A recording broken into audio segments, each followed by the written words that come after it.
So, very good morning, students. Today we have discussed about in next topic, animal kingdom. So, in last topic we have discussed about the various type of general features of the animals and different type of characteristics of the animals and diversity in our animal kingdom. कहाँ कहाँ पर कौन कौन से organisms में कौन कौन सी diversity है, ये सारी चीजें हमने लास्ट क्लास में डिस्कस की. Now we have discussing about that कि on which components the animals are divided in various categories. हमने देखा कि एनिमल किंगडम को कई सारे फाइलम्स में हमने क्या कर दिया, डिवाइड कर दिया.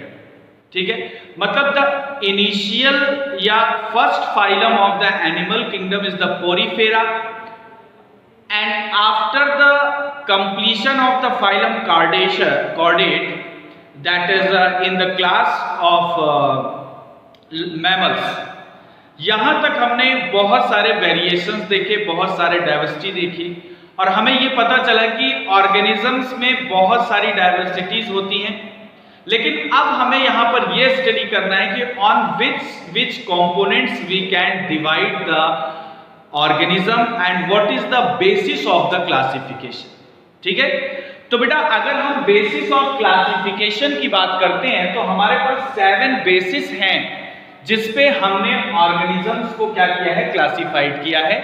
On which behalf we can classified the organism properly and we can discuss these topics one by one in detail with examples, because in NEET examination that is very important, questions are originated from the examples of the animal kingdom. So अगर हम पहला basic की बात करें या पहले basic system की बात करें जिसपे एनिमल किंगडम को हमने डिवाइड किया, फर्स्ट है लेवल ऑफ ऑर्गेनाइजेशन, सेकेंड है बॉडी सिमेट्री, थर्ड है diplo and triploblastic and fourth is coelom and fifth is segmentation, notochord, body support and body plan. But we can discuss these points one by one in detail. So first of all we can discussing about the level of organisation. What is level of organisation? Here we can discussing about that कि कोई भी organism किन किन levels पर किन किन content से मिलकर बना होता है. क्योंकि we know that the cell is the basic unit of the life. मतलब ऑब्वियसली अगर कोई ऑर्गेनिज्म बना होगा तो वो किसका बना होगा, सेल्स का बना होगा. ठीक है, तो अगर हम किसी भी ऑर्गेनिज्म के क्लासिफिकेशन के बिहाफ पर देखें कि उनका लेवल ऑफ ऑर्गेनाइजेशन कैसा है, मतलब वो किस ऑर्गेनाइजेशन के बने हुए हैं, उसकी अगर हम बात करें तो पहला जो लेवल ऑफ ऑर्गेनाइजेशन है वो है सेल्यूलर लेवल ऑफ ऑर्गेनाइजेशन. मतलब the type of organism which is made up of only the compositions of the cells. मतलब ऐसे ऑर्गेनिज्म जो सेल के कंपोजिशन से बने हैं, जो सेल्स के मिलने से बने हैं और वो लूजली पैक्ड सेल्स हैं जो कि इनके सारे फंक्शंस को क्या कर रही हैं, रिप्रेजेंट कर रही है. मतलब हम ये कह सकते हैं कि केवल सेल्स ही कंप्लीट बॉडी के फॉर्मेशन में हेल्प कर रही है. तो ऐसे टाइप के लेवल ऑफ ऑर्गेनाइजेशन को हम क्या बोलते हैं, सेल्यूलर लेवल ऑफ ऑर्गेनाइजेशन बोलते हैं. और ये जो सेल्यूलर लेवल ऑफ ऑर्गेनाइजेशन है बेटा, वो हमारा केवल और केवल एक ही फाइलम में पाया जाता है जिसे हम बोलते हैं फाइलम पोरीफेरा. और उसका एक कॉमन एग्जांपल है sponge and various type of other examples are euplectella. ठीक है, so cellular level of organization is the type of organisation in which any organism is only and only made up of the compositions of the cell. जैसे ही organism का थोड़ा सा advancement हुआ, थोड़ा सा डेवलपमेंट हुआ, तैसे ही हमने नए लेवल ऑफ ऑर्गेनाइजेशन को देखा. मतलब that is the more advance in comparison to cellular level of organisation. तो टिश्यू लेवल ऑफ ऑर्गेनाइजेशन की अगर हम बात करें तो that is the type of organisation in which any organism is made up of the combination of tissues. ठीक है, ऐसे ऑर्गेनिज्म जो टिश्यू के कॉम्बिनेशन से बन रहे हैं या कि टिश्यू के पैक होने से बन रहे हैं या तो टिश्यू के अरेंज होने से बन रहे हैं, उनको हम क्या बोलते हैं, tissue of tissue level of organisation. क्यों? क्योंकि यहाँ पर डिवीजन ऑफ लेबर्स पाया जाता है। अलग अलग टिश्यूज अलग अलग फंक्शंस को परफॉर्म करते हैं, अलग अलग सेल्स अलग अलग उनके कंपोनेंट्स अलग अलग फंक्शंस को क्या करती हैं, परफॉर्म करती हैं, जिसकी वजह से हम इनको क्या बोलते हैं, टिश्यू लेवल ऑफ ऑर्गेनाइजेशन बोलते हैं। मतलब हम ये कह सकते हैं they are more advance in comparison to cellular level of organisation. अब सेल्यूलर लेवल ऑफ ऑर्गेनाइजेशन के बाद जब डेवलपमेंट हुआ तो क्या बना, टिश्यू लेवल ऑफ ऑर्गेनाइजेशन बना। मतलब the type of organism which is made up of the tissues. ठीक है, अब अगर इसके एग्जांपल की बात करें तो इसमें बहुत कॉमन एग्जांपल है सीलेंट ट्रेट्स। ठीक है, और आपके एनसीईआरटी में एक और फाइलम मिलेगा जिसे हम लोग टिश्यू लेवल ऑफ ऑर्गेनाइजेशन में कंसीडर करेंगे, उसका नाम है टीनोफोरा। उसका नाम है टीनोफोरा, जिसका बहुत कॉमन एग्जांपल है प्यूरोबाचिया। ठीक है, तो हमारे पास पहला जो बेसिक लेवल ऑफ ऑर्गेनाइजेशन था वो था सेल्यूलर लेवल ऑफ ऑर्गेनाइजेशन, और जो दूसरा एडवांस वर्जन का ऑर्गेनाइजेशन था वो था टिश्यू लेवल ऑफ ऑर्गेनाइजेशन। उसके बाद जब ऑर्गेनिजम्स और डेवलप हुए, उनका और डेवलपमेंट हुआ, तो वहां पर सर्वाइवल के लिए ऑर्गन लेवल ऑफ ऑर्गेनाइजेशन देखा गया। मतलब the tissues are develop in the form of organs and each and every organ perform the specific type of functions. मतलब जैसे हम लोग बात करें, circulatory system is perform by the heart, respiratory system is perform by the lungs, excretory system is performed by the kidney. So same like that in organ level of organization, the organism is made up of the combination of organ and each and every organ perform the specific function. So now we can say that the organ level of organization is well developed organized organisms, या हम ये कह सकते हैं ये काफी developed organism थे जो कि हमारे अर्थ पर सर्वाइवल के लिए क्या थे, सुटेबल थे। उसके बाद अगर हम बात करते हैं इनके एग्जाम्पल की, तो हमने एक एग्जाम्पल लिखा है फ्रॉम एस्केलहेल्मिन्थीज। मतलब हम अगर पोरीफेरा, सीलेंट्रेटा और टीनोफोरा को छोड़ दें और हम पहुंचते हैं एस्केलहेल्मिन्थीज पर, तो एस्केलहेल्मिन्थीज से हमें ऑर्गन लेवल ऑफ ऑर्गेनाइजेशन देखने के लिए मिलता है। मतलब जब हम एस्केलहेल्मिन्थीज फाइलम पर पहुंचते हैं तो वहीं से हमें ऑर्गन लेवल ऑफ ऑर्गेनाइजेशन मिलना शुरू हो जाता है, और इसके बाद वो एनेलिडा से लेके कॉर्डेटा तक की चीजों को कवर करता है। मतलब हम ये कह सकते हैं aschelminthes and annelida to chordates or type of phylums are made up of organ level of organization. Please remind that point because it is very important for the examination कि from एस्केलहेल्मिन्थीज to annelida to chordate, ये जो इतने के बीच में आने वाले phylum हैं वो सारे किसके बने होंगे, ऑर्गन लेवल ऑफ ऑर्गेनाइजेशंस के बने होंगे ना। उसके बाद हम लोग बात करते हैं, पहला एक ऑर्गेनिज्म है, इसमें कुछ पॉइंट्स बहुत ध्यान देने वाले हैं। प्लेटीहेल्मिन्थीज जो फाइलम है आपका, वो क्या है, उसके पास इनकम्प्लीट डाइजेस्टिव सिस्टम होता है।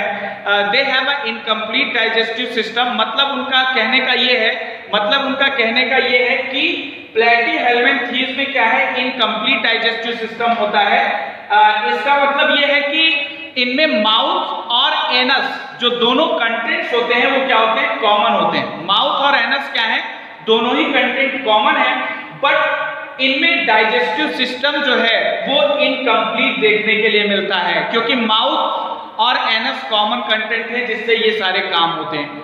नेक्स्ट अगर हम एस्केलहेल्मिन्थीज की बात करते हैं तो एस्केलहेल्मिन्थीज से लेकर कॉर्डेट्स तक जितने भी फाइलम आते हैं वो सारे के सारे में क्या होता है, कंप्लीट डाइजेस्टिव सिस्टम होता है। मतलब एलिमेंट्री कैनाल माउथ से शुरू होगा और एनस पर खत्म होगा। बेटा ये दोनों बातें हमें बहुत जरूरी है याद करके रखने की। तीसरी बात हम लोग अगर ऑर्गन में करते हैं तो वो क्या है, सर्कुलेटरी सिस्टम। बेटा देखिए सर्कुलेटरी सिस्टम ऑर्गेनिज्म में दो तरीके का होता है, एक तो हमारा होता है ओपन टाइप और दूसरा होता है क्लोज टाइप। मतलब heart is pump the blood but they are not circulated by the vessels, they are directly circulated in cells, so they are called open type. And the circulation which is occurred by the help of vessels is known as circulatory, that is known as closed type of circulatory system.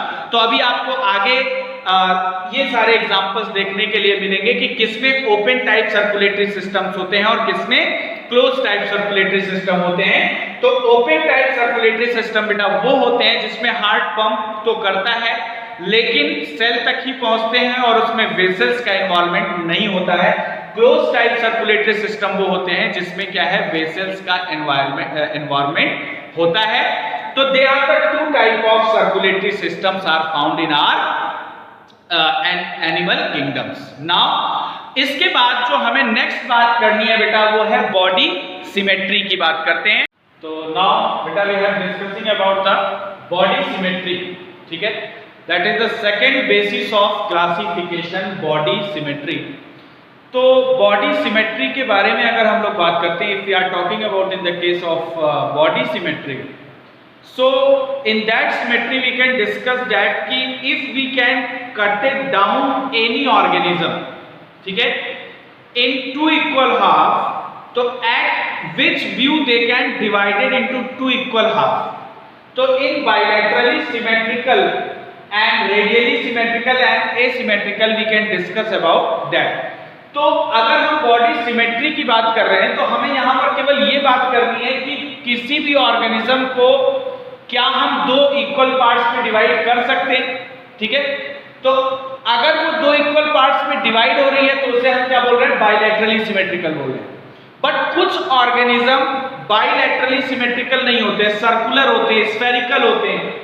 तो अगर हम उनका dissection करते हैं और उनको दो equal cut में डिवाइड करते हैं तो वो दो इक्वल पार्ट्स में लॉन्गिट्यूडनली तो नहीं डिवाइड होंगे but radially on the basis of the centre they can divided into two equal part, that is known as radial symmetrical.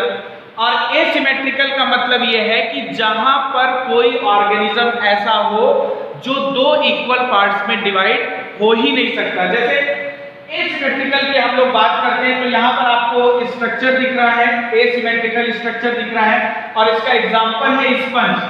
तो स्पंज को हम लोग दो इक्वल पार्ट में डिवाइड नहीं कर सकते, मतलब at how we can not divided that organism in two equal half, so that's why they are called asymmetrical. मतलब ऐसे ऑर्गेनिज्म जिनको हम दो इक्वल पार्ट में डिवाइड नहीं कर सकते हैं उनको हम एसिमेट्रिकल बोलते हैं।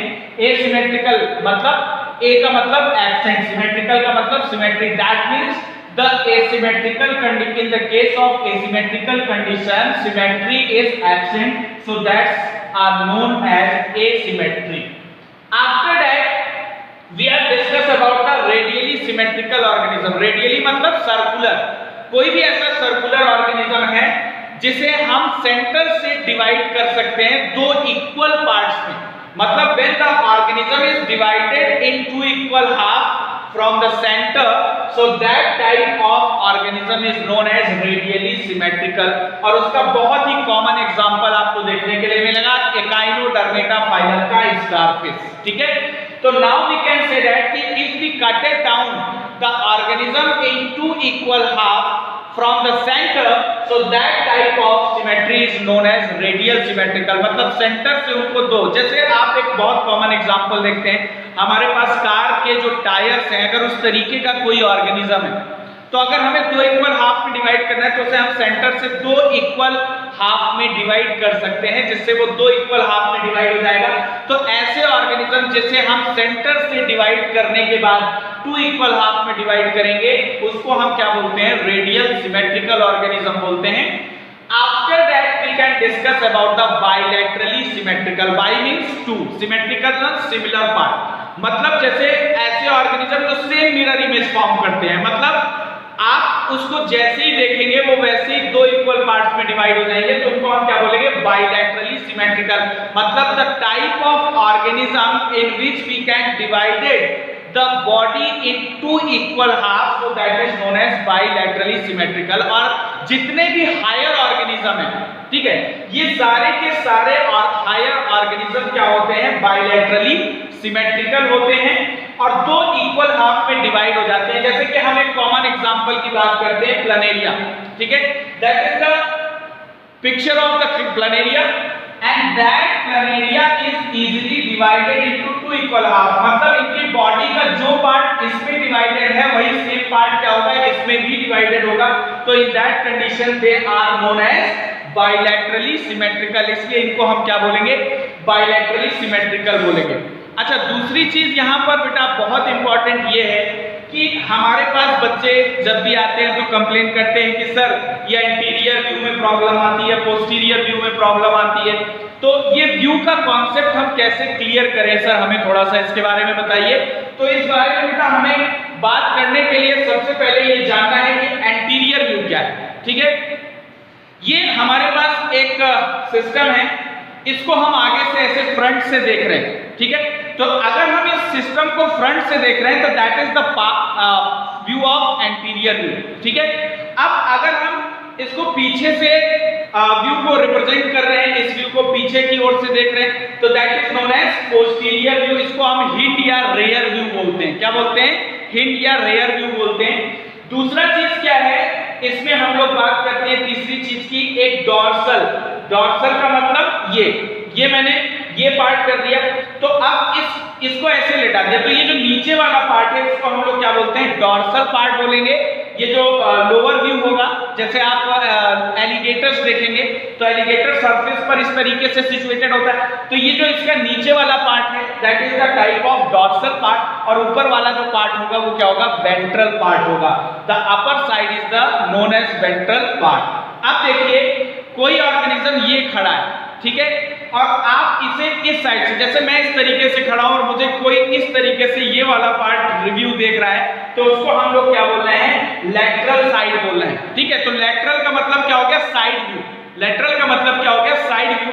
तो अगर हम बाइलैटरली सिमेट्रिकल को डिवाइड करना चाहें तो हमारे पास इतने सारे डिवीजन होते हैं, anterior front, posterior front, dorsal front, और एक इसमें हमने और याद रखना है वेंट्रल। ठीक है, वेंट्रल का मतलब अपर वाला जो पार्ट हो गया उसको हम लोग क्या बोलते हैं वेंट्रल पार्ट बोलते हैं। तो अगर हम किसी भी ऑर्गेनिज्म को बाइलैटरली सिमेट्रिकल कंडीशन में डिवाइड करते हैं तो हमें ये सारे व्यूज आपको देखने के लिए मिलेंगे। मतलब the type of organism when we cut it down in between the part so that both parts are divided in two equal halves, so that is known as bilaterally symmetrical। मतलब कहने का ये है कि अगर किसी भी ऑर्गेनिज्म को हम मिड से कटिंग करते हैं तो वो अगर दो इक्वल पार्ट में मिरर इमेज का फॉर्मेशन करके दो इक्वल फॉर्मेशन करता है तो उसको हम क्या बोलते हैं बाइलैटरली सिमेट्रिकल बोलते हैं। तो बेटा यहाँ पर हमने दो बेसिक लेवल ऑफ क्लासिफिकेशंस की बात की। जो पहला लेवल ऑफ ऑर्गेनाइजेशन हमने बात किया और दूसरी जो हमने बात की वो बॉडी सिमेट्री की बात की, और थर्ड जो पॉइंट है, जो डिवीजन का पॉइंट है, उसमें हम लोग बात करेंगे किसके बारे में, जर्म लेयर्स के बारे में, कि किन ऑर्गेनिज्म का जर्म लेयर्स 2 लेयर्स के थ्रू होता है या किन ऑर्गेनिज्म का जर्म लेयर्स जो फॉर्मेशन या एम्ब्रियोनिक डेवलपमेंट 3 लेयर से होता है। ठीक है, now goodbye, see you again in next lecture, have a nice day.